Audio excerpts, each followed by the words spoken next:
téléspectateur yu ITV am mbégte dellusiwaat si plateau bi am mbégte tamit tey ci altine bi ñaar fukki fan ak ñeent si weeru août atum 2020 di dalal Moussa Ka nekk psychologue conseiller ñu fas yéene waxtaane lépp lu jëm ci wàllum crime assassinat ak meurtre yi nga xamante ni dañ koy nemmeeku ci biir réew mi gis nañ aussi li xew ca Tivaouane dem ñu gis si benn kër ki nga xamante ni dañ fekk jabaram ñu rey ko naka noonu ak doomam moom si boppam mu xaru loolu yëpp nag police scientifique mi nga xamante ni demoon na fa enquête yi dina déterminer exactement ndax mbir mi noonu la demee wala demeewul noonu ak tamit yeneen pàcc yi nga xamante ni fas yéene nañ ko leeral jëm si fànn yooyu la Moussa Ka maa lay dalal jàmm ci plateau Kennu Askan bi fii si ITV. maa ngi lay dalal El Hadji Malick Cissé. di kontaan une fois de plus ci invitation bi. di la ci remercier ndax nag maa ngi bugg a miin kër gi. te loolu contrat de confiance moo ko waral. maa ngi nuyu ñëpp.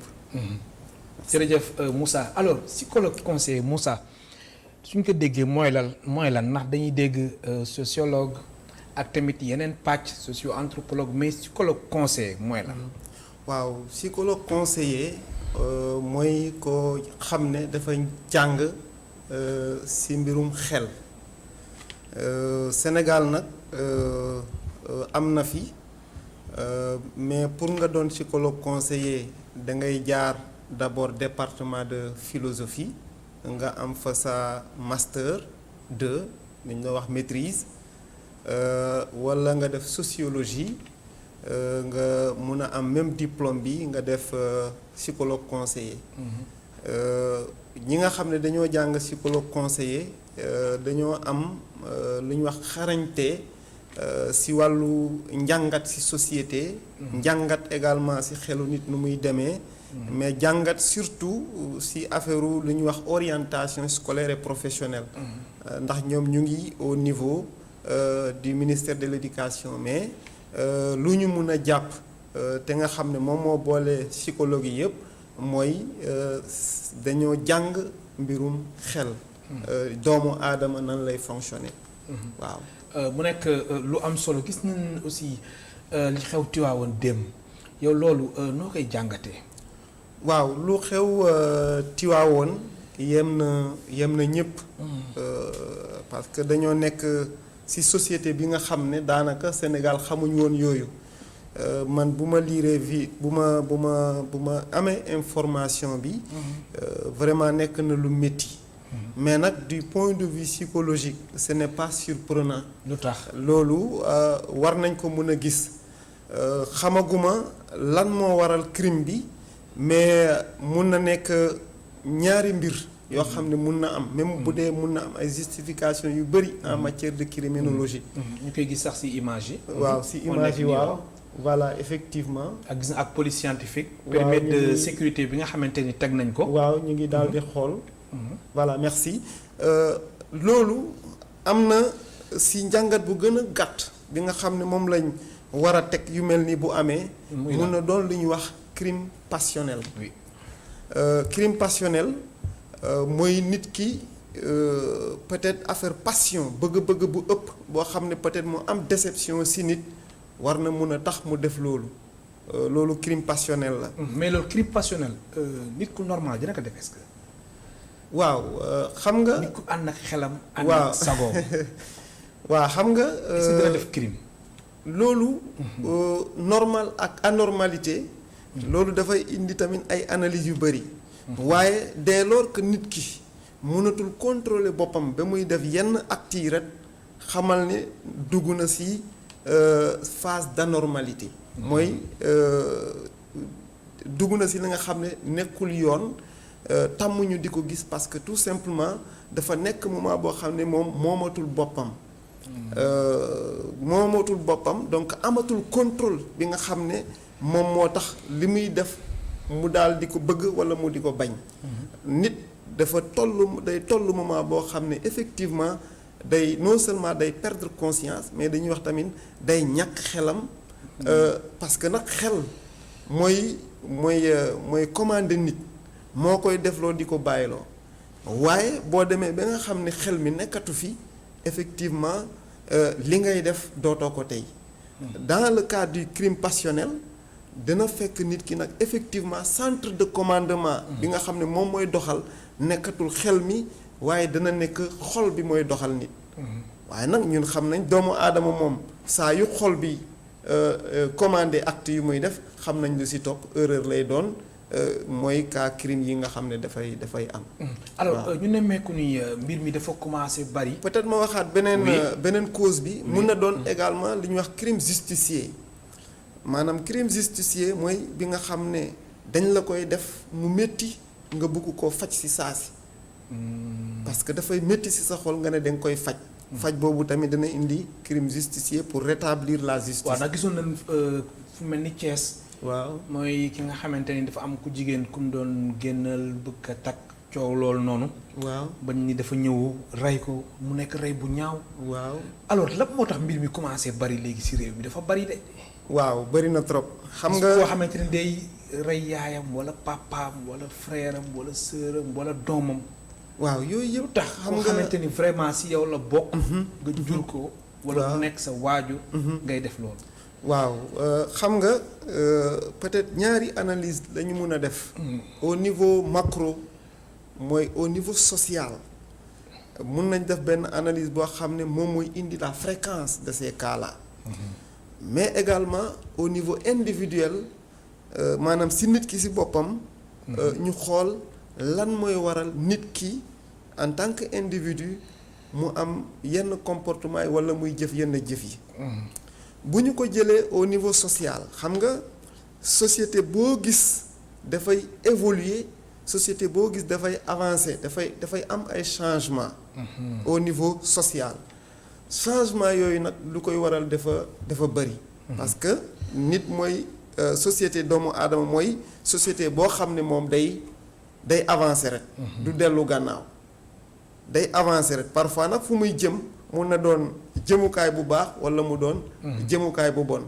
mais comme nu ma koy faral di waxee Sénégal nekk na société boo xam ne ñu ngi ciy gis loo xam ne daanuñu ko gis walla fréquence bi walla bariwaay bi. peut-être jaaxal na ñëpp. alors est-ce que loolu mënul dem ba ñu ni wax ni dañ nekk ci benn société boo xam ni société bu violente la. waaw société bu violente mun na am. waaw lan moo war a indi société bu violente.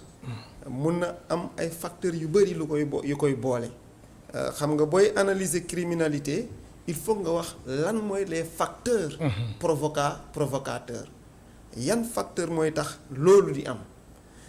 boobu day indi li ñuy wax par exemple facteur démographique xam nga société buy évoluer ci benn espace boo xam ne nit ñi dañ fay bëri moom bëri ay interaction loolu mun na facteur démographique boobu noonu dina indi en réalité mu mun a am par exemple ñu gis ay cas de violence muy am par exemple boo xoolee bu ñu xoolee criminalité urbaine bokkul ak criminalité rurale maanaam violence walla yooyu di am au niveau par exemple ci taax bi bokkul ak yi nga xam ne ñoom ñooy am ci dans les milieux ruraux loolu facteur démographique mun na ko indi mooy lan nit ñi bu ñuy jaxasoo bu metti te ñu bari foo mu am ay muy am ay interrelation ba yoo xam ne mun na indi violence. loolu facteur démographique. mais mun na am également li ñuy wax facteur économique. facteur économique bu dee jafe-jafe àdduna am na. ñépp jaaxle kenn xamatul lu muy def par exemple nga am ay bëgg-bëgg du point de vue économique war a dund. war a dundal sa jaboot war a lekk war a naan war a am foo dëkk yooyu yëpp mun na indi. jafe-jafe yooyu bu bëree de telle sorte que nit ki dafay doon une pression ci moom. pression boobu noonu day indi li ñuy wax en psychologie stress. stress nag nu mu fooree ci nit xelam di wàññeeku. maanaam stress bu bëri. dafay wàññi xel day wàññi xel day wàññi xalaat walla xalaat yu muy indi. mu nekk ay xalaat yu doy waar. ay xalaat yu doy waar. day am li ñuy wax des surcharges émotionnelles surcharge émotionnelle boobu noonu. sa xel dafay sonn ba nga xam ne yow dootoo mën a contrôler sa bopp nga xam ne ku la ne nii rek rek nga tàkk. nga tàkk. alors lu la taal. ku la xosi sax. ku la xosi nga tëb nga xuri ko. alors lu ko waral nekkul nit ku la xosi moo indi problème bi mais problème individuel yi nga xam ne problème économique yi nga am nu ngay dundee loolu mun na indi jafe-jafe yu métti yoo xam ne yow foo toll rek vraiment comme espace boo xam ne dañ fa def pétrole. il suffit que essence wala pétrole il suffit que tout simplement mu am un brin d'allumette bu ci dugg rek conditions yi ñu réunir foofu exploser. waa léegi gëm yàlla nag. waa nit xam ki nga lan moo tax aussi yooyu yëpp su amee du delloo si xelam xam ni yàlla moo fi nekk. lu nekk yàlla moo ko teg nattu. vraiment voilà nit ñi yemuñu nit ku nekk ak li nga war a am ak sa wërsëg ak sa nekkin. voilà xam nga loolu mun na indi li ñuy wax par exemple le fait que yow nga résigné wu. facteur de résignation nga muñ nga xalaat yàlla mais loolu xam nga c'est pas à tout moment ngay mun a am xel boobu parce que nee nañ léegi si boo dégloo si li ma la wax mooy koo xam ne dafa am problème xel mi dafay wàññeeku nekkul par exemple xel mi moo koy contrôler mais dafa am yeneen force interne yoo xam ne ñoom ñoo koy contrôler parce que nag il faut ñu xam benn mbir nit nekkul xel rek. c'est vrai que nit buy nite xel mooy tax mu nite waaye nit nag du xel rek moo ko muul nit dafa am ay yeneen yi nga xam ne dañ koy wax des démons intérieurs.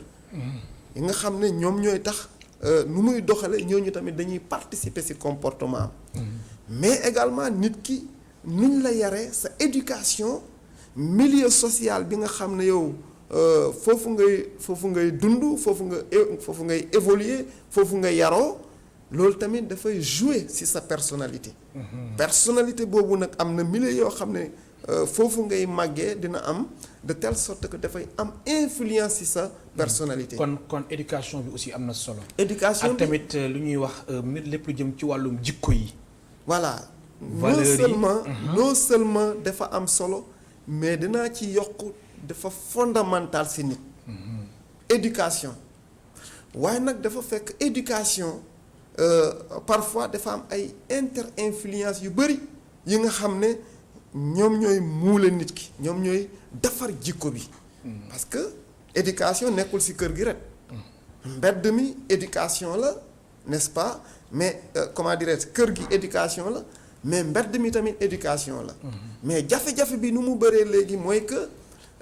par exemple mbedd mi nekkatul rek xale bi bu génnee dem ci mbedd bi mu ngi ci mbedd mi dañoo toll jamono joo xam ne daa mel ni mbedd mi moo ñëw fekk ci nit ñi ci biir seeni biir kër loolu mooy lan mooy que nit ki xale bi mun na toog ci këram waaye mu fekk au même moment mu toog nekk ak papam nekk ak yaayam moment boobu mun na fekk mu ngi ci mbedd mi lan moo ko waral parce que tout simplement mu ngi ci au niveau des réseaux sociaux. alors léegi mbedd moomu ne est-ce que tamit langage de la rue bokku ci.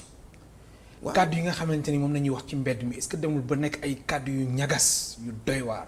waaw xam nga avant may dem ci mbedd mi même ci biir kër gi. le plus souvent nit ñi nu ñuy yaree seeni doom. nu ñu leen di façonner day am ñu am une personnalité criminogène. mooy ñu tabaxee leen ni nga xam ne ñoom ci seen bopp dañuy violent. parce que boo amee papa boo xam ne dafa alcoolique koo xam ne dafay dóor yaay ji n'est-ce pas di boo xam ne bu demee ba ñëw ndax problèmes sociaux yu ma wax léegi ni économique ak yooyu noonu. mu ñëw zambale kër gi yépp au même moment muy def loolu xale yi ñu ngi enregistré. loolu moo tax ngay gis parfois. ñuy wax wala sa doom toog ngay saaga. voilà ngay saaga yaay ji di dóor yaay ji. même lu mu tuuti nga yaakaar ne du dara mais en réalité yaa ngi installer comportement. bien sûr yaa ngi installer manière d'être. yaa ngi yar parce que yar nekkul rek li ngay wax. mais xale bi lu muy dëgg di ko gis dafa bokk ci lu koy yar.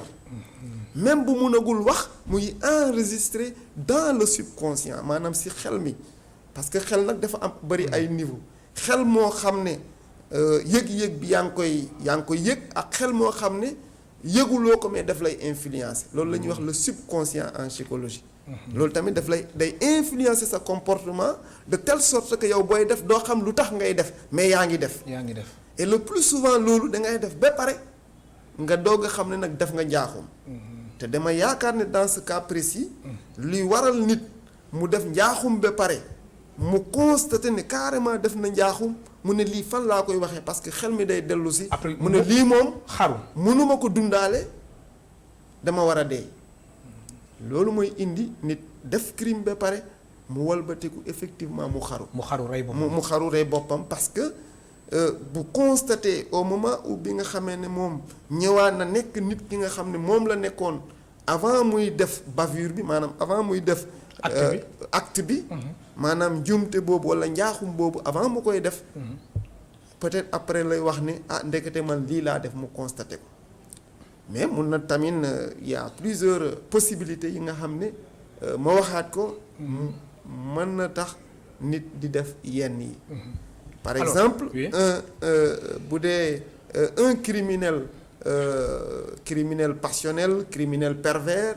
walla criminel boo xam ne moom vraiment voilà dafay jëfandikoo ay stupéfiants yooyu yëpp mun na tax nit ki def ba pare. léegi stupéfiants yi yu mu def bu weesoo mu xam ne mu doog a réaliser acte bu mu def. loolu yëpp dafa am te dañ koy léegi si biir kër yi yaa ngi koy wax léegi. film yi nag. waaw film yi tamit am na xale yoo xamante ni ñoom pour ñoom film yi ay rayukaay nan gis ay film yoo xam ne film yu doy waar la. yu si utiliser ay gànnaay yooyu. voilà xam nga boo jëlee réew mu mel ni États-Unis xam nga États-Unis moom ku wax États-Unis mooy réew bi nga xam ne foofu la ñuy génnee defar ay film te boo xoolee réew boobu moo gën a bari crime parce que film dafa am influence parce que film nag mbedd la comme ni ma ko waxee léegi parce que mbedd ñaari mbir la mooy xale bi jóge ci kër gi dem ci mbedd mi walla mbedd mi ñëw fekk ci xale bi loolu mooy lan mooy film bu muy seetaan mbedd la parce que c'est la rue en réalité. sous un mode vraiment film violence buy xale yi di gis ay reyante ay vraiment yenn yi nga xam ne peut-être ay perversité ay mœurs problème de mœurs yooyu yëpp dafay am influence ci xale bi parce que nu mu koy gisee comme ni ma la ko waxee léegi noonu la koy enregistrer nu mu koy enregistrer noonu lay nekkee ci xelam nu muy nekkee ci xelam noonu la koy influencer. ma fàttali suñu mbokk téléspectateurs yi ñu ngi dalal tey Moussa Ka nekk psychologue conseiller ñuy waxtaane lépp lu jëm ci wàllum assassinat yi meurtre yi ak crime yi nga xamante ni dañ koy faral ne meeku ci réew mi ba ngeen participer si émission bi soo leen wootee si 88 628 74 74 88 628 74 74 alors Moussa beneen pàcc sànq nee nga nit ki am na acte yoo xam ne su ko defee ba xelam dellu si. danaan mënatul nekk si àdduna bi. dafay mujj xaru. noonu tamit dañuy gisee ñi nga xamante ne dañuy def ay jëfin yu ñaaw. xam ni kaso moo di fekk ñu dem kaso mën nañ fa tëdd ay at génnaat defaat lu ñu mel. voilà loolu. souvent mooy li ma doon wax léegi le criminel pervers. mooy koo xam ne maanaam lu muy def ci am plaisir xam nga bu dee li ngay def ñaawteef bi lu mu rëy li nit ki lu mu siy jëlee. lu koy pousser pour mu def ko plaisir boobu mu ciy ut loolu moo ko koy defloo. da ngay gis par exemple benn pédophile boo xam ne mun nañ ko dafa am benn histoire benn pédophile boo xam ne pédophile mooy ñi nga xam dañuy tëddee xale dañ ko tëj 10 ans jour bu mu génnee le lendemain la def la même chose mu delluwaat xam nga kooku malheureusement du ci kaso bi la waroon dem. waaw kañ kon ñooñu. ñu ngi tëj ñoo xam ne seen état de santé mentale. voilà dañ ko war a saytu. voilà. maanaam ñoom ñu ngi nekk ci société bi. waaye dafa doy waar. voilà am na ñu bari yu ñuy yóbbu kaso du kaso lañ leen war a yóbbu walla même bu ñu leen yóbbee kaso isolé leen pour ñu mën a bañ a def nañ leen suivre du point de vue psychologique walla psychiatrique ñu jël seen xel vraiment faj leen ba ñu wër parce que nag bu dee li waral nit ki def ko fekk mu ngi foofu na nga xam ne dina def lu muy def te kenn du ci mun dara parce que lu koy pousse pour mu def ko parce que dans le cas du criminel pervers par exemple lu muy def moom am na ñi nga xam ne yëguñu sax ñu ngi koy def loolu def maanaam lu ñuy def bu ñuy def acte bi du ñu yëg sax ñu ngi koy def dañ koy def ba pare te duñu yëg ñu ngi koy def ñu ngi koy def loolu def ci am na ñi nga xam ne dañuy def jëf ji ba pare doog a xam ne def nañ ko ñu rëccu am na ñi nga xam dañuy reconnaître ne def nañ mais def leen neex ñu def ko amuñu remords am na ñi nga xam dañuy am remords n'est-ce pas vraiment après dañuy rëccu waaye du tere ñu defaat ko mu am lu leen metti mais du tere ñu defaat ko am na ñu nga xam ne voilà ñoom yëgaluñ ko seen yaram mais ñooñu ñi nga xamante ni yëgaluñ ko seen yaram lan mooy pexe si ñoom mooy li ma la wax rek faj boo leen fajul tant que fajoo leen dañuy continuer di def la même chose loolu moom kenn mënu ci dara mais nag le problème mooy fii Sénégal gis nañ cas yu bëre kaso rek nga leen di yóbbu waaw xam nga fii comme kaso mooy li nga xam dañ lay isolé ñun loolu lañ xam wala ba tey mën na leen yóbbu kaso voilà suivre foofu waaw dañ leen war a yóbbu kaso pour isoler leen ñu war a bañ a continuer di def mais après vraiment ñu suivre leen parce que il faut nit ñi xam benn mbir yaram nu muy feebaree nga am problème nga wér ba mu yàgg nga daal di feebar nga war a dem hôpital faju mais xel tamit noonu lay sutante nga tollu moment boo xam ne doo nekk nit ki nga war a nekk mais fii dañuy gis ne dañoo yaakaar ne ku am problème xel rek ku def benn jëf yu ñaaw rek moom moo ko tey nañ ko tëj parce que moom moo ko tey loolu benn mbir la beneen mbir mi mooy c'est comme qui dirait que loolu rek mooy solution bi tëj alors que dañ laa war a faj dañ laa war a accompagner parce que sa xel dafa sutante mais lu ci gën a garaaw am na ñu bari ñi nga xam ne dañoo am problème xel ñun dañoo yaakaar ne ñu dof ñi ci mbedd mi rek ñoo am problème mu xel déedéet. am na ñu nekk ci biir nit ñi. man nit ku normal koo xam ne boo ko gisee doo xalaat ci moom dara loo xam ne ci matadi. te day solu ba bien. day solu di waxtaan ak nit ñi du am benn problème du point de vue social loolu normalité sociale mais normalité sociale ak normalité psychologique ba tey bokkul. tey da ngeen di ci gis cas yooyu. mais dafay am te dafay bëri koo xam ne boo ko gisee nii dara du la won ne nit ku anormal la mais bu nëbbatoo def ay njaaxum yoo xam ne bu la ko waxoon nga ne kii nu mu ko defee. waaw mais loolu dafa bëri malheureusement. waaw loolu lan ma ko waral. xam nga foofu la foofu la psychologie xaw a wuute ak sociologie.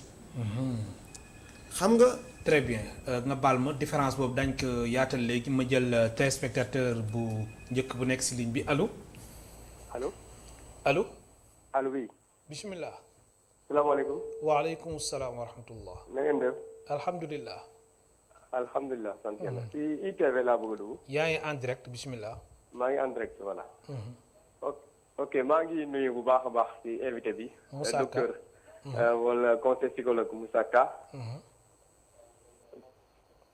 man la Amadou Ba. Amadou Ba ma bokk ak moom nag ay jotaay yu bari. mu nekk nit ku baax nit koo xam ne aussi ku xam-xamam ñëpp ràññee ko. alors léegi nag man fi ma bëgg a ñëw exactement ci benn question la parce que wax ngeen ko léegi. crime yi moom bëri nañ un peu partout man damay wax naan ni sax léegi dafa jéggi dayo parce que dañ koy gis sax même en milieu scolaire nga xam ne tey béréb yoo xam ne dañuy tàggat nit ñi di leen teg ci yoon di leen yàq. te ñu dem ba gis ne romb na sa kër yi. romb na mbedd yi da ngay gis ni même ci école yi en milieu scolaire da ngay gis xale bu jël paaka di jam professeur wala professeur buy door élève am te yooyu vraiment ay schéma yoo xam ne daawuñ ko doon gis schéma yoo xam ne xamuñ ko woon ndax suñu mag ñi nit ñu yaree woon da nga doon gis sa jàngalekat nga respecté ko ba pare jox ko cër boo xam ne du jël paaka di ko jam wala professeur bi aussi li muy am xol bi muy am ci yow du jël paaka wala jël di la dóor donc yooyu aussi constaté nañ ko tey ñu gis ne donc yooyu noonu yëpp crime yi ni mu bëri tey ci suñu réew et un peu partout dans le monde tey allo kooku dem na ñuy xaaraat tamit suñ beneen téléspectateur Moussa ñoo ko déggandoo. parce que même moom joxe na exemple aussi si milieu scolaire bi. waaw xam nga mooy li ma doon wax léegi société dafay avancer. te société nu muy avancer nu muy màggee noonu lay am lu ñuy wax ses tares. ses tares xaw ma nu may taar nag nan laa koy expliquer ci wolof ay peut-être jubadi yi nga xam ne moom mooy am. maanaam société bu màggee rek mu am ay yàqu-yàqu. ay yàqu-yàqu. loolu dafa am mais beneen facteur bu nga xam ne danaa ko wax facteur d'influence loo xam ne da nga koy gis mu daal di la influencer pour nga def xam nga ci domaine criminologie. maanaam ci ñaawteef yi dafa am ñi nga xam ne dañuy dëgg nit def dara médiatisation bi.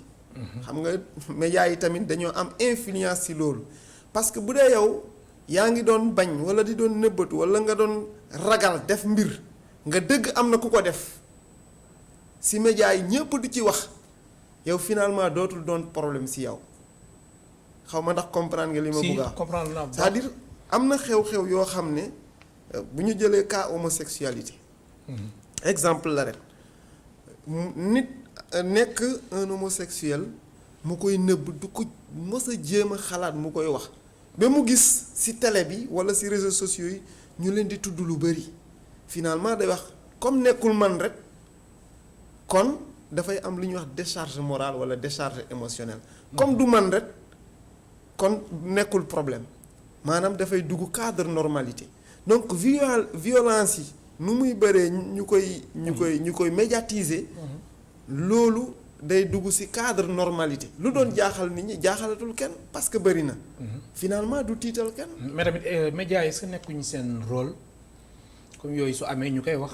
bien sûr ak ni ñu koy traité. ak nu ñu koy traité nga gis. parce que le traitement. traitement bi dafa am solo. kon nga jàpp ni am na ci ay médias yi nga xamante ni seen traitement bi kiiwul. c'est un traitement problématique. parce que bu dee. parfois maanaam ci nan. voilà bu dee am na ni ngay traité benn cas da nga koy valoriser te xamuloo ko da ngay valoriser ba nga xam ne am na ñu nga xam ne ci modèle criminel day am ñu nga xam ne dañ koy jël comme modèle. lu mu def ñépp di ko tudd kon ñoom tamit dañuy jéem a def loolu pour ëllëg ñu tudd leen parce que royukaay lay doon moo tax souvent. da ngay gis xale yi nga xam ne sax dañuy man mos naa jël en charge xale boo xam ne nee na moom buy seetaan film bandi bi moo koy neex xam nga nag boo demee ba bandi di la neex bu yàggee mu doon sa royukaay moom acteur neexu ko mais bandi moo ko neex. léegi xale bi da nga ko doon suivre. dama ko doon suivre lu mu def ba nga koy suivre. xam nga dafa commencé woon am ay comportement yoo xam ne. mu jaaxal waajuram yi. mu jaaxal waajuram yi. muy non seulement day sàcc mais souvent bu ñu joxee xaalis bu ñuy dem jàngi école ñu jox xaalis frère am yooyu noonu toujours day nangu xaalis bi. loolu jaaxal leen te xaalis bu ñu teg tamit. daf day utiliser tous les moyens pour. vraiment mu luñ ay xool caabi bi fu mu nekk walla dem dupliquer clé xam nga loolu yëpp déjà mu ngi jàng ay stratégie yi nga xam ne moom lay defee ses crimes. ñaata at la amoon xale boobu. 11 ans la amoon. xam nga loolu c'est encore très tôt. mais également fu mu doon dem yëpp day jël paaxa waañ bi. yóbbaale. xam nga loolu finalement chaque fois bu ñu laajee paaxa waañ bi kenn du ko gis. nekk ne moom moo koy yóbbaale donc déjà te buy seetaan film toujours ñu ne ñëpp bu ñu faree ci acteur bi di ko supporter moom day supporter le bandit. alors les cas pratique boobu xale boobu noonu da nga ko doon suivre ñaata temps. suivre naa ko 2 ans. 2 ans léegi nag résultat bi lan la joxe si nag bon au dernier résultat vraiment am na amélioration bu baax yu mu doon def yëpp bàyyi na ko day jàng normal. vraiment alhamdulilah. léegi suivi bi nan lay demee soo leen di suivre kenn. waaw peut-être. xam nga dafa nekk ay exemples yi nga xamante ni dafa baax suñu téléspectateurs yi comprendre ko. du objet. oui du objet waxtaan bi mais di ñun dañoo am suñu technique yi nga xam ne dañ koy utiliser technique yooyu noonu mooy tax xale bi peut-être bu dee xale walla mag mu mun a jël conscience ci ban comportement la am bu différent ak ñeneen ñi ak lan mooy la notion de norme ak lan mooy notion d'anormalité ban voie ngay topp par exemple nga xam ne peut-être c'est pas la bonne voie ak ban voie nga xam ne boo ko toppee vraiment mooy voie idoine bi nga xam ne moom mooy lay jàppale nga nekk nit ku normal bëggoon naa ci xuus bu baax mais peut-être parfois mën nga si xuus su la neexee de may nañ la ko xuus si tuuti léegi dafa am li ñuy wax la déconstruction la déconstruction si wàllu psychologie mooy nit ki par exemple am na lu muy gëm am na lu muy doxee am na lu muy dund il faut que d'abord nga mu am prise de conscience si acte yu muy def yëpp chaque acte bu mu def mu raconter la ngeen analyser ko ensemble da ngay gis mu ne la ah peut-être lii de waruma ko woon def lii laa waroon def da nga après boo defee déconstruction ba pare nga indi maintenant la construction déconstruction ban comportement laa am mooy comportement bu négatif prochainement construction ban comportement laa war a am comportement bu positif et au fil du temps nit ki toujours dafay évaluer ses actes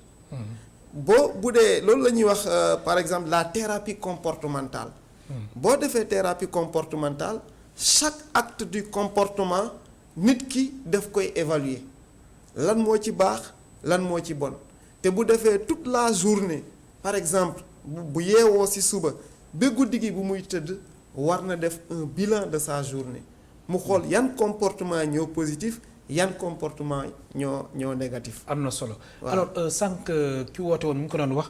ni léegi même milieu scolaire bi dañ fi nemmeeku yenn violence yi alors des fois aussi nga gis ku ni ñaari nit dañ jote. kenn ki rey ko ndax juróomi dërëm wala fukki dërëm wala 100 francs. voilà mooy xam nga. li ma la doon wax léegi. mu nekk li nga xamante ni nit ki sax su ko ñaanoon mënoon na ko may. par exemple voilà xam nga loolu. loolu la ñuy wax élément déclencheur. xam nga yow juróom bi nga gis mais problème bi xam nga sentiment d'injustice buy nit ki di dund moo gën a rëy juróomi dërëm bi. foofu injustice mooy ñëw foofu. mooy mu ngi mel ni nga ne nan lay brin allumette di taale àll xam nga brin allumette tuuti na. mais fan lañ ko sànni brin allumette boo xam dañ ko sànni dans la forêt au milieu de la saison sèche. ak boo xam da nga koo sànni si ñax bu tooy bokkuñu effet xam nga ndax comprendre nga li ma wax. si comprendre naa baax kon du juróomi dërëm bi mooy problème bi wala dërëm bi mooy problème bi mais nit ki ban ressentiment lay vivre. au fond de lui bu dee nit ki lu muy dund naqar bu muy dundee jafe-jafe bu muy dundee mooy li ma la doon wax rek boo ko laalee rek mu exploser. kon loolu moom moo koy waral mu ngi mel ni par exemple. weeru koor. koo xam ne bu ngeen dajee nii ci bëccëg bi ngeen di xaf ngeen di ree matinée bi yépp les gens sont beaucoup plus jovial mais ngoon mbokk séeréer yi nga xam ne bu ñu commencé di xiif commencé di mar ah loolu boo leen laalee rek dañuy exploser man xam naa ci koo xam ne Souleymane ñu lay dégg waaw. ñu ngi may dégg. ah ñooñu bu ñu wooree ba ngoon rek. vraiment du ñu mën a contrôler seen bopp boo leen ne benn ñu ne la fukk. alors mais xoolal ci tali bi booy taal booy dawal weeru koor ci tali bi. ci ngoon si. ñëpp dañuy nerveux tension bi dafay yéeg. nit ñi waaw environnement bi sax day crispé. kon loolu nit ki buy vivre sentiment d'injustice pour mu passer à l'échelle def loo xam ne après daf koy rëccu dafa yomb. donc du dërëm bi du ñaar dërëm bi. parfois c'est des affaires yoo xam ne du dara jarul. alors léegi su weesoo loolu. suñu société bi nag dañ nemmeeku ni léegi dafa mel ni soxor gi dafa bari ñàkk bëggante bi. ñaanante bi yooyu noonu facteurs yu yëpp xam nga dafa am loo xam ne dafa am solo gis nga sentiment d'injustice bu développé ci société intolérance bi dafay monter à un cran ñaar ñi c'est très lié injustice bu amee walla sentiment d'injustice dafay yëkkati niveau d'intolérance bi maanaam léegi baale beeg yooyu noonu daal. baale nit ñi dañ koy tegee ne. non du am parce que yow finalement luñ la def rek. nga ne damay fayu. damay fayu parce que injustice ngay gis doo xeeb dara loolu dafay am te loolu lan moo koy waral souvent mun na doon par exemple des facteurs politiques mun na également nekk des facteurs économiques. oui facteur économique jafe-jafe bu amee da ngay gis criminalité dafay yokk. jafe-jafe àddina bu amee criminalité day yokk mais également da ngay gis souvent bu ñu nekkee li ñuy wax souvent année électorale. xoolal bu baax rek. oui année électorale bu amee da ngay gis comme nit ñi ils sont dans les invectives di critiquer wante di saagante di wax lu nekk da ngay gis tension bi dafay monter intolérance day bëri intolérance bu bëree confrontation day bëri. confrontation bu bëree. vraiment crime dafay bëri. même ci wàllum agression ak banditisme gis nañ léegi. am na si ñoo xamante ni ragalatuñ dara bëccëgu ndar kam wala ñu jàkkaaru nit sax dañ koy agressé. voilà loolu yëpp tamit est-ce que nekkul si ay facteurs yoo xam ne day wane ni jafe-jafe àdduna moo tax ba léegi nit ñi. ñu bëri faaletuñ dara. waaw mooy li ma doon wax léegi rek. xam nga dafa am ay criminels yoo xam ne. C'est des criminels professionnels ñoom dañoo décider ne vraiment def ay njaaxum ak ay toj-toj et souvent ils sont organisés. les criminels kii dafa am problème seen kër kii am problème seen kër kii am seen problème seen kër ñu daje dañoo am seen environnement bu nga xam ne excusez-moi foofu la ñuy évoluer ñooñu nag dañuy amante inter-influence ba ñu organiser wu doon ay criminels mooy banditisme bi ngay gis nii rek. ñooñu ils sont intenables yaa gis. donc dañuy organiser wu dañuy xool nan la ñuy sàccee ay criminalité bien organisée. voilà criminalité bien organisée. nga gis nañ fi phénomène ay 4x4 wala phénomène des motos. yooyu yëpp dafay am. parce que ils sont organisés. mais lu tax li ñu organiser wu c'est une question de survie. question de survie la. parce que quand dans la société par exemple ku nekk bopp sa bopp. moom la ñuy wax nu golo xam bootee doomam bu dee yow da nga nekk seen kër mbir mi jafe yow yaa jox sa bopp nga nekk xale bu ndaw yow yaa war a lijjanti fi nga reeree xam nga dans les maisons là en ville gars yi dañuy négliger reer mais dafa am solo si xale bu ndaw. te fii bëri na ay xale yoo xam ne dañuy dem tëdd nelaw duñu lekk loolu moo tax nag souvent dañuy gën guddi boobu nag moo leen di dajale ak ñeneen finalement ñu organiser wu. doy na waar. allo am na keneen ku nekk si ligne bi